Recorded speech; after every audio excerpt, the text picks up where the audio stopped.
Hello guys, मेरो च्यानलमा सबैलाई गुड मर्निङ छ है। म चाहिँ सानो मेरो कोठेबारीमा यहाँ अहिले चाहिँ झार गर्नु आइरहेको छु। मेरो सिमीहरू फल्दैछ, हेरिदिनुहोस् यहाँ सब्जी फल्दैछ भर्खर सानो बारीमा। अनि रुख टमाटरहरू पनि फल्दैछ हो, फल्नु खोज्दैछ, कोही फल्दैछ। अनि हेर्नु न हो, म चाहिँ गोड्नुको लागि आएको।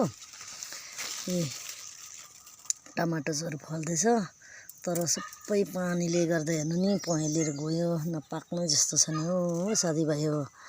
हेर्नुहोस् त, टमाटरहरू फल्दै थियो तर सबै उयो भयो नि हो,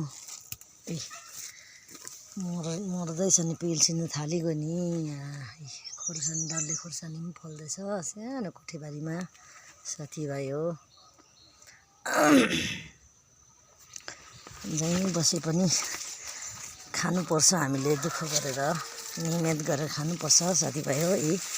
मेरो कोठेबारीमा हेर्नु न हो, फल्दैछ नि सिमीहरू, मकैहरू आउँदैछ। अनि यहाँ हेर्नु न, भर्खर सिमीहरू फल्दैछ, यसरी मकैहरू छ। अलिकति घुरेन बारी हो यो। अनि घुरेन बारीमा चाहिँ म चाहिँ यसो झार उखाल्नु, झार कुलाई गरौँ भनेर पसेको छु साथीभाइ हो। यहाँ हेर्नु नि, यसरी झारहरू केलाउनुपर्छ।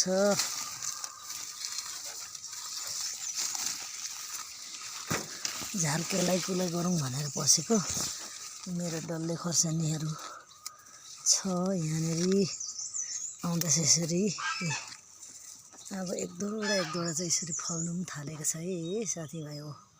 फुल खेल्दैछ भर्खर। यो पुरानै झ्याङ हो, तर नयाँ झ्याङ छ, यो रोपेको छैन भन्दा पनि मसिनो माथि रोपिरहेको छु, माथिल्लो बारीमा घरको घोटीतिर। अनि यहाँ चाहिँ झरले ढाके धेरै भयो, कुलाई नगरेको। अनि कुलाई गर्नुलाई आएको छु साथीभाइ हो।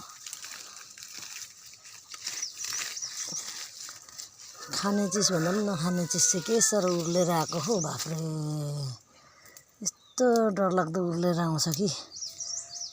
घाम पानी भएपछि त्यसरी कुहिँदो रहेछ नि हो। यो रामभेडाहरू पनि, रामभेडा गोरुभेडा सबै बिग्रेको, फ्याँक्ने बेला भने यसरी कुहिदिन्छ अनि पाक्दैन।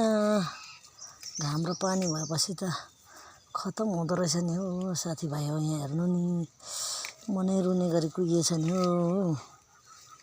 यसरी कुहिँदो रहेछ है घाम पानी भएपछि, नपाक्ने परिगयो नि। अब बिना सिजन परेछ क्या हो रोपाइ, अनि त्यसले गर्दाखेरि चाहिँ पाक्नु पाएन साथीभाइ हो।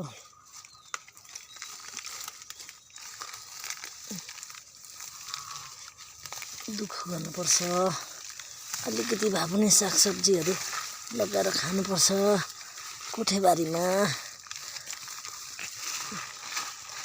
तर नखाने चिज चाहिँ के बिग्न सुत्रेर फैलिएर सप्रेर आएको हौ हेटेरिका।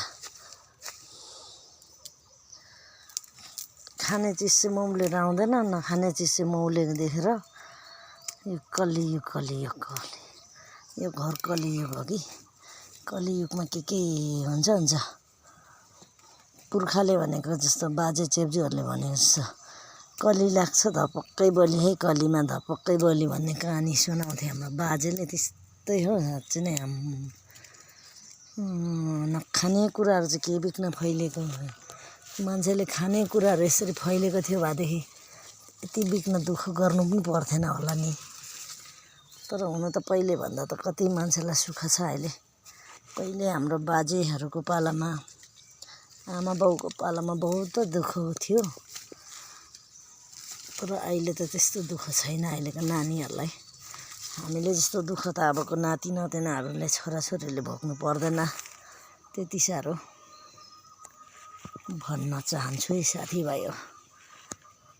घाम लागिरहेको छ अनि यसरी